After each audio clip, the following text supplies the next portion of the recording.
2 दिन हिमाचल प्रदेश और उत्तराखंड में कई जगह बारिश का अनुमान। मध्य प्रदेश और कोंकण गोवा के अधिकतर हिस्सों में होगी बरसात। असम और मेघालय में चलेंगी तेज हवाएं। तमिलनाडु और पुडुचेरी में भी तेज हवाओं की है संभावना।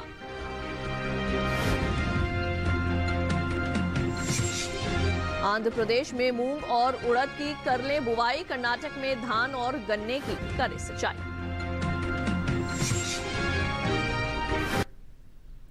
नमस्कार, आप देख रहे हैं दूरदर्शन किसान मौसम खबर में आप सभी का स्वागत है। मैं हूं ज्योत्सना टंडन। मौसम खबर में जानेंगे आगे आने वाले दिनों में कहां होगी बारिश, कहां रहेगा मौसम साफ, कैसी रहेगी तापमान की स्थिति, साथ ही किसानों के लिए कृषि सलाह भी। शुरुआत करते हैं आज की खास खबरों के साथ। बुधवार को हिमाचल प्रदेश में इक्का दुक्का जगह मूसलाधार वर्षा के आसार। बुधवार और गुरुवार को उत्तराखंड में कहीं कहीं होगी जोरदार बरसात। चंडीगढ़ और हरियाणा में भी गिने चुने हिस्सों में भारी बारिश का है अनुमान। गुरुवार को पूर्वी उत्तर प्रदेश और कल पश्चिमी उत्तर प्रदेश में छिटपुट जगह वर्षा संभव। असम और मेघालय में कल कहीं कहीं हो सकती है जोरदार वर्षा। कल नागालैंड, मणिपुर, मिजोरम और त्रिपुरा में छिटपुट जगह होगी भारी बारिश। गांगे पश्चिम बंगाल में कल और ओडिशा में 2 दिन कहीं कहीं जोरदार बरसात संभव। 2 दिन मध्य प्रदेश और छत्तीसगढ़ में गिने चुने इलाकों में तेज वर्षा के हैं आसार। राजस्थान में 2 दिन और गुजरात में कल कहीं कहीं भारी वर्षा की संभावना। कल कोंकण गोवा और विदर्भ में छिटपुट हिस्सों में मूसलाधार बरसात।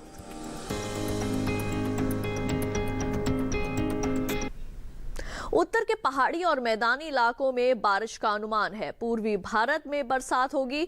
इसके अलावा पश्चिमी राज्यों में भी बरसात के आसार दिखाई दे रहे हैं। दक्षिण भारत में भी बरसात की संभावना जताई जा रही है। 2 दिन कैसा रहेगा बारिश का हाल देख लेते हैं इस खास रिपोर्ट में। मौसम विभाग के अनुसार बुधवार और गुरुवार को जम्मू कश्मीर और लद्दाख में कुछ जगह बारिश होगी। 2 दिन हिमाचल प्रदेश और उत्तराखंड के कई हिस्सों में बरसात का अनुमान है। इसके अलावा पंजाब, हरियाणा और दिल्ली में कई स्थानों पर वर्षा की संभावना है। वहीं पूर्वी उत्तर प्रदेश के कुछ हिस्सों और पश्चिमी उत्तर प्रदेश में 2 दिन कई इलाकों में बारिश के आसार हैं। साथ ही 2 दिन पूर्वी और पश्चिमी राजस्थान में कई जगह बारिश होगी।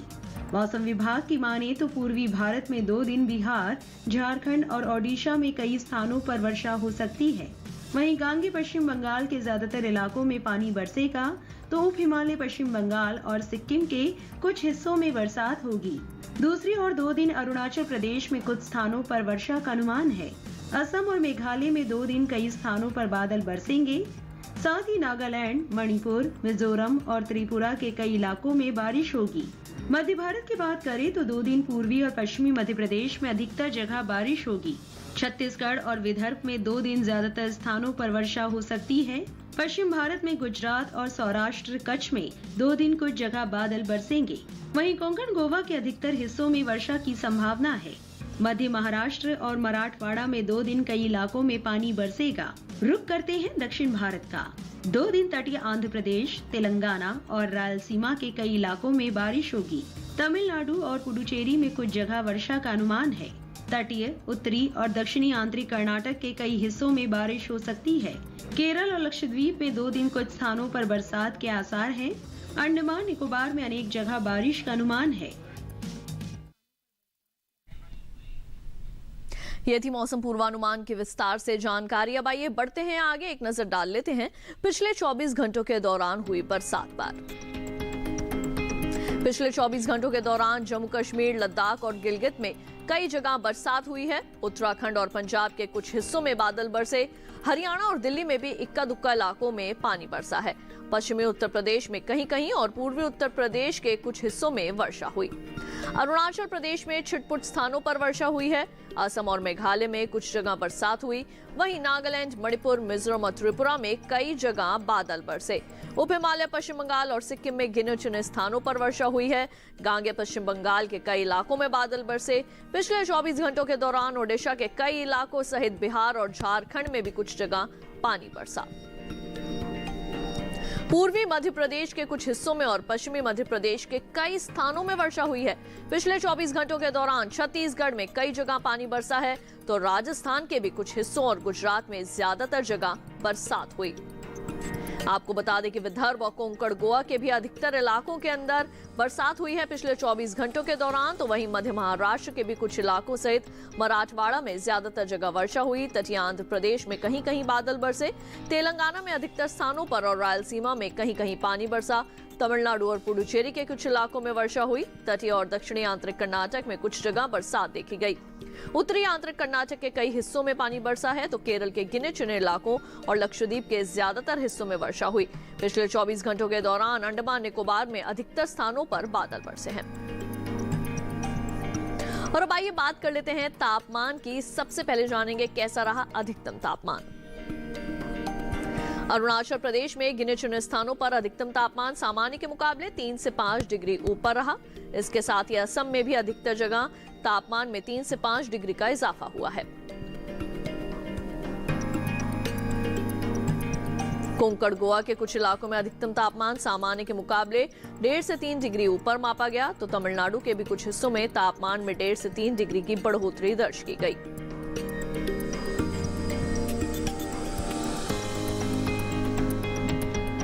इसके विपरीत विदर्भ के कुछ स्थानों पर अधिकतम तापमान सामान्य के मुकाबले 5 डिग्री नीचे आया है। गुजरात के कई हिस्सों में अधिकतम तापमान में 3 से 5 डिग्री तक की गिरावट देखने को मिली। सौराष्ट्र कच्छ के गिने चुने इलाकों में अधिकतम पारा सामान्य से 1.5 से 3 डिग्री नीचे रहा। मध्य महाराष्ट्र के भी इक्का दुक्का हिस्सों में अधिकतम तापमान 1.5 से 3 डिग्री नीचे रहा।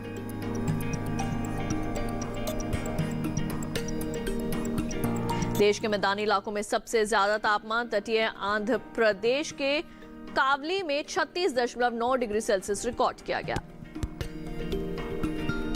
और अब आइए जायजा ले लेते हैं हम न्यूनतम तापमान की स्थिति का। हिमाचल प्रदेश में इक्का दुक्का जगह न्यूनतम तापमान सामान्य की तुलना में 3 से 5 डिग्री ज्यादा रहा। उत्तराखंड के अधिकतर हिस्सों में न्यूनतम तापमान सामान्य के मुकाबले 1.5 से 3 डिग्री ऊपर रहा। तो वहीं देश के मैदानी इलाकों में सबसे कम तापमान पश्चिमी मध्य प्रदेश के खरगोन में 18 डिग्री सेल्सियस देखने को मिला। बुलेटिन में फिलहाल वक्त हो चला है एक छोटे से ब्रेक का। ब्रेक के बाद जानेंगे कैसे करें बेबी कॉर्न की खेती। देखते रहिए दूरदर्शन के साथ।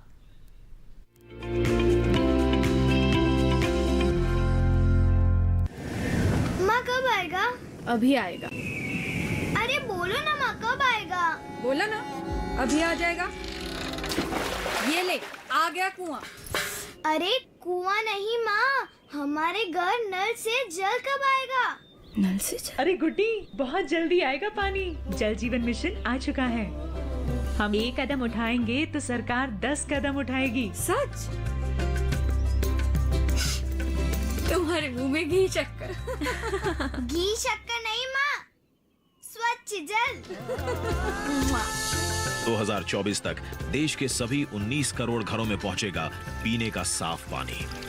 अब होगा हर घर जल। जल जीवन मिशन, जल शक्ति मंत्रालय, भारत सरकार।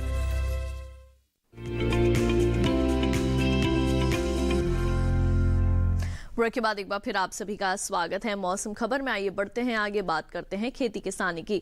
अभी बहुत सी जगहों पर बुआई और सिंचाई के लिहाज से समय अनुकूल है। ऐसे में किसान कृषि विशेषज्ञों की सलाह से फसलों का चुनाव करें तो अच्छी पैदावार ले सकते हैं। फिलहाल आंध्र प्रदेश और कर्नाटक के किसानों के लिए क्या है विशेषज्ञों की राय, देखते हैं इस रिपोर्ट में। आंध्र प्रदेश में धान की बुआई कर सकते हैं। धान के खेत से जल निकासी का प्रबंध कर ले। यही धान के खेत में जरूरी उर्वरक डालें। साथ ही मूंग की बुआई करते रहें। वहीं किसान उड़द की बुआई करें। इसके अलावा चने की बुआई कर सकते हैं। यही कपास के खेत में जरूरी उर्वरक डालें। कपास के खेत से पानी की निकासी की उचित व्यवस्था कर ले। इसके साथ ही कपास की रुपाई करें। वहाँ मक्के के खेत से जल निकासी का प्रबंध कर सकते हैं। आंध्र प्रदेश में अरहर के खेत से घास फूस निकालते रहें। अरहर के खेत से ही पानी की निकासी की व्यवस्था करते रहें। साथ ही अरहर के खेत में पर्याप्त नमी बनाए रखें। आंध्र प्रदेश के किसान भिंडी के खेत में सिंचाई करते रहे। अभी पपीते की बुआई कर सकते हैं। कर्नाटक में उड़द की कटाई कर ले। किसान टमाटर और बैंगन की बुआई कर सकते हैं। वहीं मूली की बुआई करते रहे। कर्नाटक में आम की रुपाई कर ले। अभी धान की रुपाई कर सकते हैं। धान के खेत में जरूरी उर्वरक डालते रहे। साथ ही धान के खेत से जल निकासी का प्रबंध कर ले। धान के खेत में सिंचाई करे। यहाँ गन्ने के खेत में सिंचाई करते रहे। गन्ने के खेत से खरपतवार निकाल सकते हैं। कर्नाटक के किसान मूंग की कटाई कर ले। इसके साथ ही अरहर के खेत में निराई करते रहे। अरहर के खेत में पर्याप्त नमी भी बनाए रखे। कर्नाटक के किसान प्याज के खेत में गुड़ाई कर सकते हैं। वहाँ पपीते के खेत में जरूरी उर्वरक डालें। और अब आइए मौसम खबर में बढ़ते हैं आगे। बात करते हैं आज की फसल की। मक्का की गिनती तेजी से लोकप्रिय हो चुकी फसलों में है। इसी का एक रूप है बेबी कॉर्न यानी कि शिशु मक्का। एक तो बेबी कॉर्न की फसल साल भर ली जा सकती है, दूसरे इससे आमदनी में भी इजाफा होता है। इसके अलावा पशुओं के लिए बढ़िया हरा चारा भी उपलब्ध रहता है।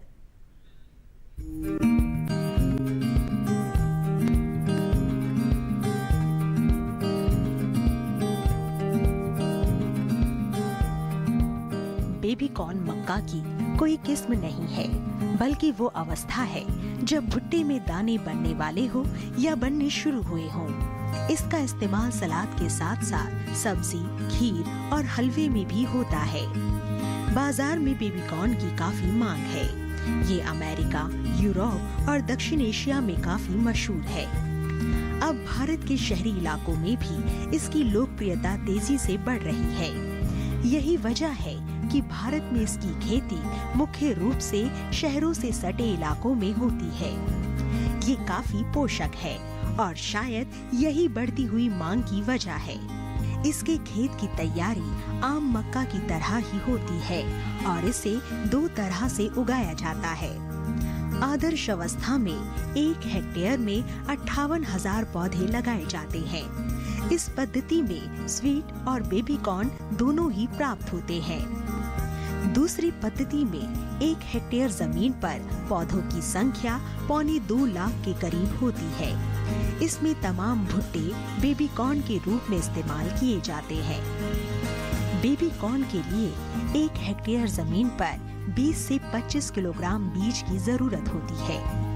1 हेक्टेयर के लिए 1.5 से 2 क्विंटल नाइट्रोजन 3 बार में डालना होता है।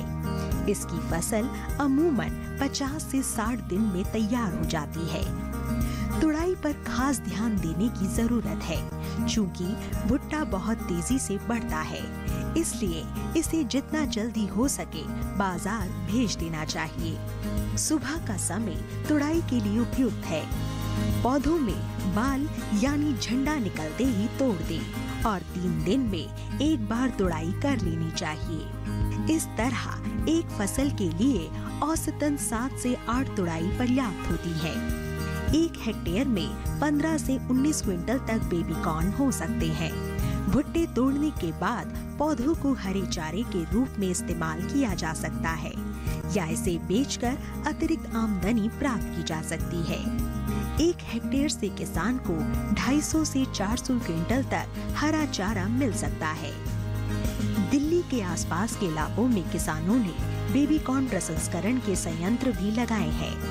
प्रसंस्करण के बाद बेबी कॉर्न के दाम भी अच्छे मिलते हैं और इसे लंबे समय तक भंडार करके रखा भी जा सकता है।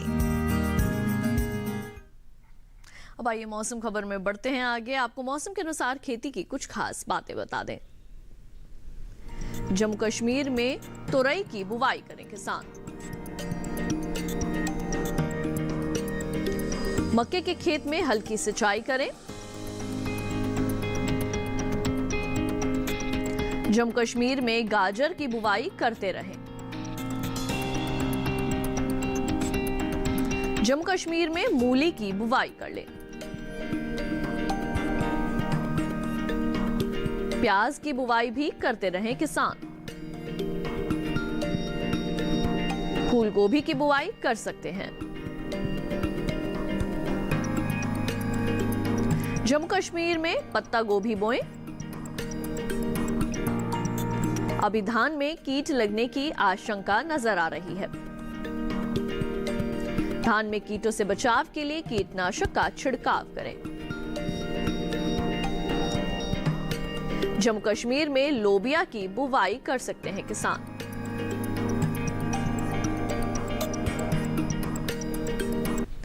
मौसम खबर में वक्त हो चला है एक और छोटे से ब्रेक का। आगे डालेंगे नजर खेती और मौसम से जुड़ी कुछ और खास खबरों पर। देखते रहिए दूरदर्शन के साथ।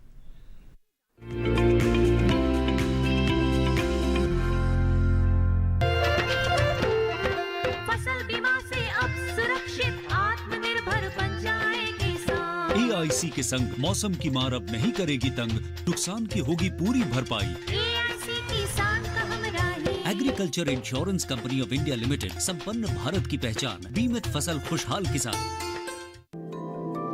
पर्यावरण भारत की चिति, देश का स्वभाव। भारत में पर्यावरण सिर्फ जलवायु नहीं, आबो हवा नहीं, सिर्फ पेड़ पौधे, नदी पर्वत नहीं। भारत में पर्यावरण एक जीवन शैली है, सिर्फ लौकिक नहीं बल्कि दिव्य भारत का आईना। आइए आपका परिचय कराते हैं ऐसी ही कुछ परंपराओं से, इन्हीं जीवन मूल्यों से। कार्यक्रम प्रकृति उत्सव रिविजिटिंग इंडियन एनवायरनमेंट एडिशन देखिए हर गुरुवार सुबह 7:30 बजे सिर्फ डीडी किसान पर।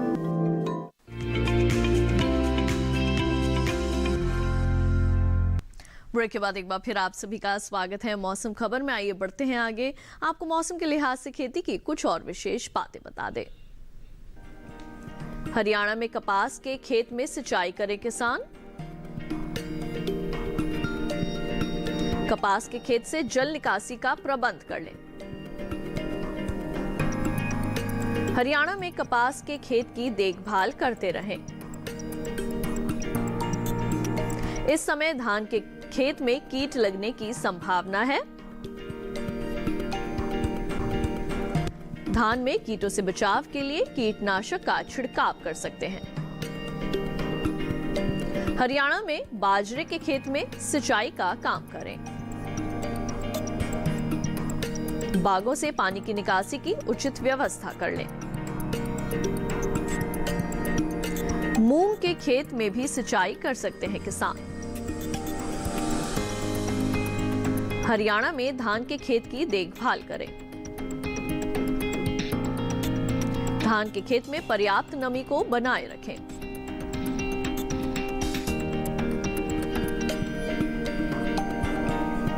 बुलेटिन में आइए एक बार फिर से नजर डाल लेते हैं मौसम की कुछ अहम झलकियों पर।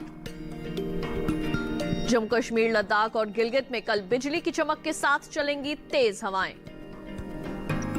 कल हिमाचल प्रदेश और उत्तराखंड में भी बिजली की चमक के साथ तेज हवाओं के हैं आसार। पंजाब, हरियाणा और दिल्ली में बिजली की चमक के साथ तेज हवाओं का है अनुमान। कल उत्तर प्रदेश में बिजली की चमक के साथ तेज हवाओं की है संभावना। असम और मेघालय में भी कल बिजली की चमक के साथ चलेंगी तेज हवाएं। कल नागालैंड, मणिपुर, मिजोरम और त्रिपुरा में भी बिजली की चमक के साथ तेज हवाओं के चलेंगे झोंके। गांगे पश्चिम बंगाल में कल बिजली की चमक के साथ चल सकती हैं तेज हवाएं।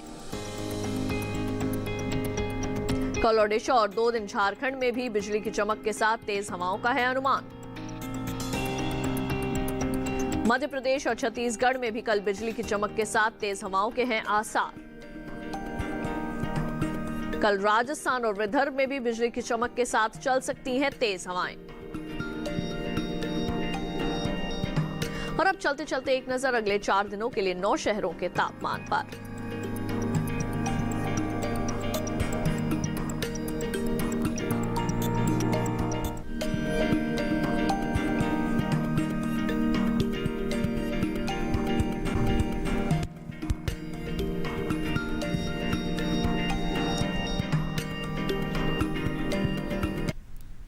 और इस कार्यक्रम को आप डीडी किसान के YouTube चैनल पर भी देख सकते हैं या फिर टीवी पर दिखाए जा रहे QR कोड को स्कैन कीजिए और जानिए मौसम का हाल मौसम खबर के साथ। और आज के बुलेटिन में बस इतना ही। उम्मीद है मौसम खबर से आप सभी को मदद मिल रही होगी। मौसम का ताजा हाल और कृषि सलाह लेकर फिर होंगे हाजिर। देखते रहिए दूरदर्शन किसान और मुझे दीजिए इजाजत। नमस्कार।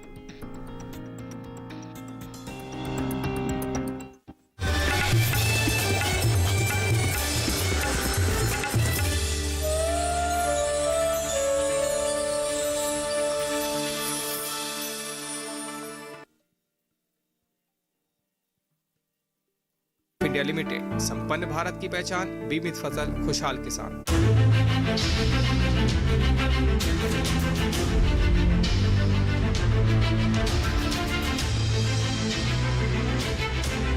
मन की बात। माननीय प्रधानमंत्री श्री नरेंद्र मोदी भारत की जनता से साझा करेंगे अपने मन की बात रविवार 26 सितंबर सुबह 11 बजे। आकाशवाणी के सभी केंद्र सभी चैनल इसे प्रसारित करेंगे एक साथ ही इसका प्रसारण दूरदर्शन के national news, DD Bharati, DD India, DD Urdu और डीडी किसान चैनल पर भी किया जाएगा। तो याद रखें, रविवार 26 सितंबर सुबह 11 बजे मन की बात। नई सोच के नई सुबह आई है तेरी अंगनाई में, उठ जाग मेरे धरती के लाल रंग भर अपनी अंगड़ाई में। ये धरती अन्न की जननी है, कुछ और नई से पैदा कर। खेतों में सीप के बीज डाल, मोती के दाने पैदा कर। खेतों को हर एक चूनर दे, रंग दे फसल के फूलों को। फागुन को लाल गुलाल रंग दे, गीत सावन के झूलों को। नई सोच, नई सोच, नई सोच।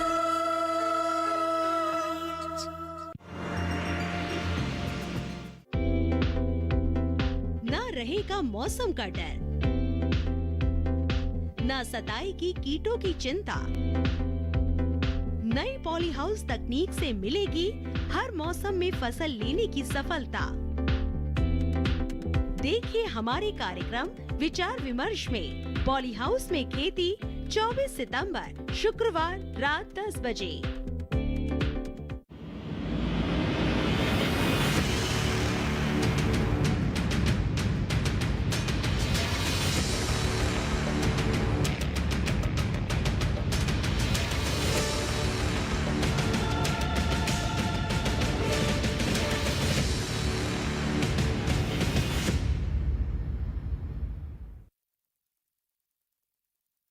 शहर में जरूर रहता हूँ मंगल, लेकिन इस जमीन के साथ रिश्ता नहीं टूटा है मेरा। हिम्मत कैसे हुई मेरी बेटी को हाथ लगाने की तेरी? मैं बस मदद करने की कोशिश। नहीं चाहिए दुश्मनों की मदद। हर चीज में जोखिम है, पर उस जोखिम से कैसे निपटना है ये मंगल बखूबी जानता है।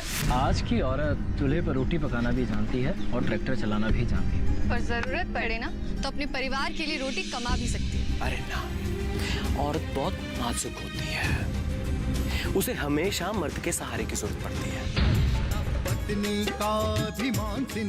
राखी और सिंदूर जल्द आ रहा है दूरदर्शन किसान पर। 1970 के दशक तक बॉलीवुड या टॉलीवुड या फिर दक्षिण भारत की कोई भी फिल्म हो, कश्मीर हर फीचर फिल्म का स्थायी फीचर था।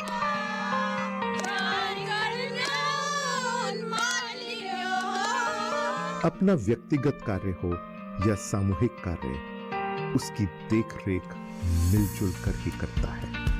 यही कश्मीरियत है। कार्यक्रम प्रकृति उत्सव रिविजिटिंग इंडियन एनवायरनमेंट ट्रेडिशन देखिए हर गुरुवार सुबह 7:30 बजे सिर्फ डीडी किसान पर। प्रधानमंत्री जी ने जो एक केसीसी की सुविधा उपलब्ध कराई है हमारे लिए, इससे हम लोगों को कोई भी दिक्कत नहीं आती पैसे लेने में। जैसे हमारे ट्रैक्टर वगैरह हो गए, तेल और कोई भी बीज खाद लाने में कोई दिक्कत नहीं हो रही है, और पैसा भी टाइम पे मिल जाता है और बाहर से पैसा नहीं लेना पड़ता है। इसलिए मैं मोदी जी का बहुत बहुत धन्यवाद करता हूँ कि केसीसी बनाने के लिए हमारी मदद करी।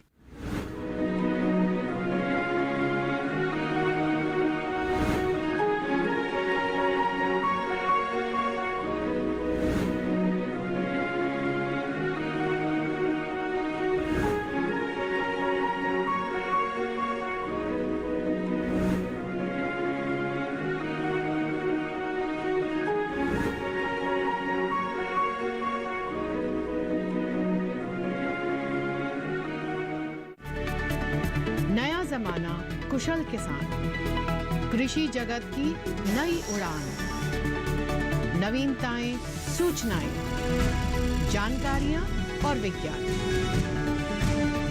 देश विदेश का ज्ञान समेत लेकर आए कृषि अपडेट। हर बुधवार शाम 4:30 बजे सिर्फ डीडी किसान पर। एक सपोर्ट मिल जा, मान लो घर खर्च है या कोई खेती में एक्स्ट्रा कोई करना चाहे, दवाई लगानी है, और ऐसे टाइम पे पैसा आ जा जो कि जो क्रेडिट कार्ड का पैसा वो पहले लगा चुके हों, तो उसकी जो है हमें सपोर्ट मिल जाए। ये मन से भी, मनोवैज्ञानिक तरह से भी, और जो है इस हिसाब से भी कि जो इसकी आर्थिक समस्या हमारी जो है दूर होती रही। और ये सरकार ने अच्छी योजना चलाई, इसका हमें लाभ मिल रहा है।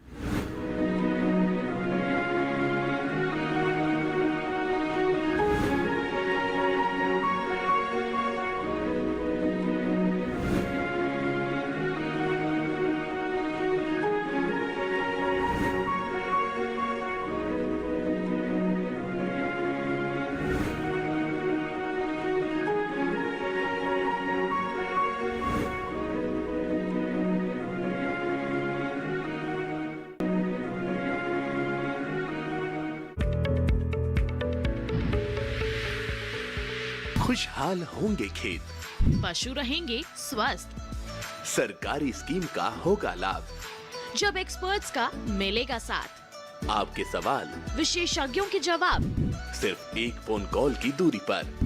देखिए किसानों का अपना प्रोग्राम हेलो किसान, सोमवार से शुक्रवार शाम 6 बजे से सिर्फ दूरदर्शन किसान पर।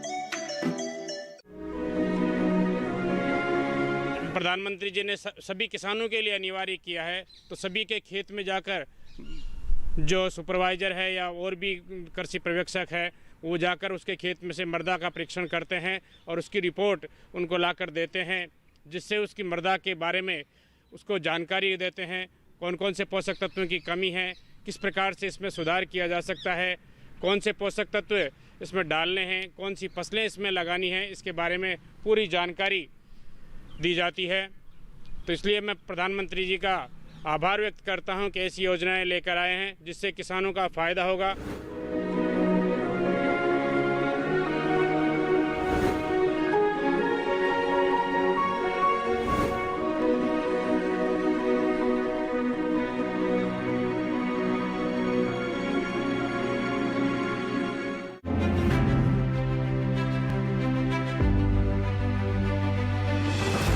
गांव की पंचायत से संसद के गलियारों तक गूंजती महिलाओं की आवाज, महिला सांसदों की परिश्रम की कहानी। सुनिए उनकी जुबानी हमारा खास कार्यक्रम नेत्री महिला सांसद और उनकी कहानियां, सिर्फ डीडी किसान पर। शिशुपाल, तुम ये क्या कह रहे हो? यह निर्णय हो चुका है कि वसुदेव श्री कृष्ण ही सर्वश्रेष्ठ व्यक्ति हैं। यह उचित निर्णय नहीं है। यह कपटी कृष्ण यह सर्वश्रेष्ठ कैसे हो सकता है? प्रिय युधिष्ठिर, प्रतियोगिता आरंभ होने से पूर्व मैं तथ्य स्पष्ट कर देना चाहता हूं। खेल में पराजित हो गई वस्तुओं को स्वेच्छा से विजेता के अधीन सौंपना होगा।